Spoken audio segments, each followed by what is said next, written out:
যে বিষয়টি নিয়ে আলাপ করব সেটি হচ্ছে কোম্পানি আইন 1994 এর আন্ডারে প্রাইভেট এবং পাবলিক লিমিটেড কোম্পানি তাদের অ্যানুয়াল জেনারেল মিটিং গুলো কিভাবে করতে হয় সেই বিষয়ে কথা বলব।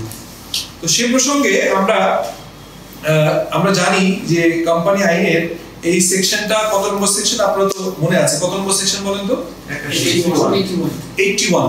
কোম্পানি আইনের 81 সেকশনে বলা আছে অ্যানুয়াল জেনারেল মিটিং করতে হবে। সেক্ষেত্রে দুটি কমন কন্ডিশন আছে। কন্ডিশনটি হচ্ছে প্রতি গ্রেগরিয়ান ক্যালেন্ডার ইয়ার বা প্রতি ক্যালেন্ডার ইয়ারে একবার করে এজিএম করতে হবে এবং একটি এজিএম থেকে আরেকটি এজিএম এর দূরত্ব সর্বোচ্চ 15 মাসের হতে পারবে। 15 মাসের কম হওয়া মানে বেশি হলে চলবে না। এছাড়া আরো একটি কন্ডিশন আছে, কোন কোম্পানি যদি শুরু করে, স্টার্টআপ কোম্পানি যারা প্রথম শুরু করছে, সেসব কোম্পানির জন্য তাদের ইনকর্পোরেশন থেকে 18 মাসের মধ্যে প্রথম এজিএম করলেই চলবে। সো এই কন্ডিশনগুলো আমরা দেখেছি।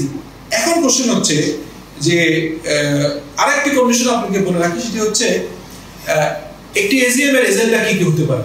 আমরা জানি স্বাভাবিকভাবেই একটা কোম্পানির এজেন্ডার ভিতরে অ্যানুয়াল অ্যাকাউন্টস এর অ্যাপ্রুভাল, ডিভিডেন্ডের অ্যাপ্রুভাল, তারপরে ডিরেক্টরদের রিটায়ারমেন্ট এবং ডিরেক্টরদের অ্যাপয়েন্টমেন্ট অ্যাপ্রুভাল, তারপর হচ্ছে আমরা অডিটর নিয়োগ, এই ধরনের এজেন্ডা থাকে সাধারণত।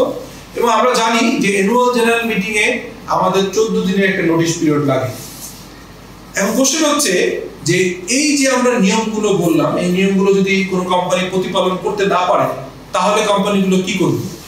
তখন কোম্পানির competent authority registrar of joint stock company একটি আবেদন করতে পারবেন এবং সেই আবেদনটি অবশ্যই হতে হবে তার যে 15 মাস অথবা 18 মাস অতিক্রান্ত হওয়ার 1 মাসের ভিতরে এই আবেদনটি করতে হবে।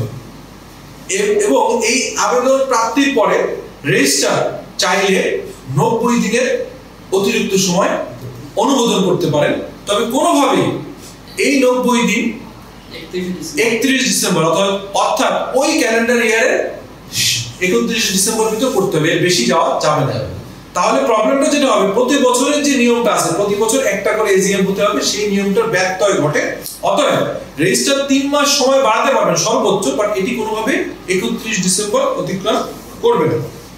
সো আমরা এই বিষয়গুলো নিয়ে আলাপ করেছি। এরপরে প্রশ্ন হচ্ছে, কোন কোম্পানি এই কাজটি করতে তারপরে ব্যর্থ হলো, তার আবেদন করলো না সময় বাড়ানোর জন্য, অথবা আবেদন বাড়ানোর পরে এজিএম করতে পারলো। অনেক সময় আমরা দেখি এটা ঘটে।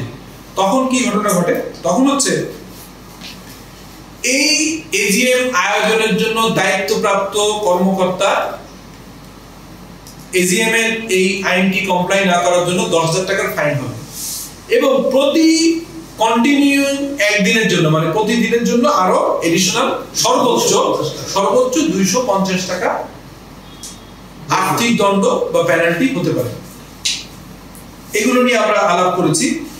এর বাইরে আরেকটা জিনিস আমরা আলাপ করেছি যে এজিএম এর কোরাম নিয়ে কথা বলেছি।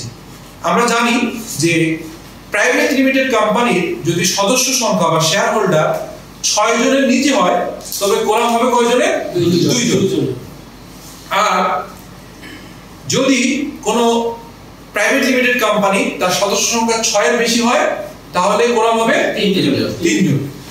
আর পাবলিক লিমিটেড কোম্পানির জন্য আমরা কোরাম জানি কতজন? 5 জন। তো আমরা এই বিষয়গুলো নিয়ে মোটামুটি ভাবে একটা আলাপ করেছি। আমরা আবার পরবর্তী ধাপে আমরা এজিএম নিয়ে আরো কিছু ডিটেইলস আলোচনা করব। সে পর্যন্ত আগামী অনুষ্ঠান দেখার জন্য আপনাদের ধন্যবাদ জানিয়ে শেষ করছি। আল্লাহ হাফেজ।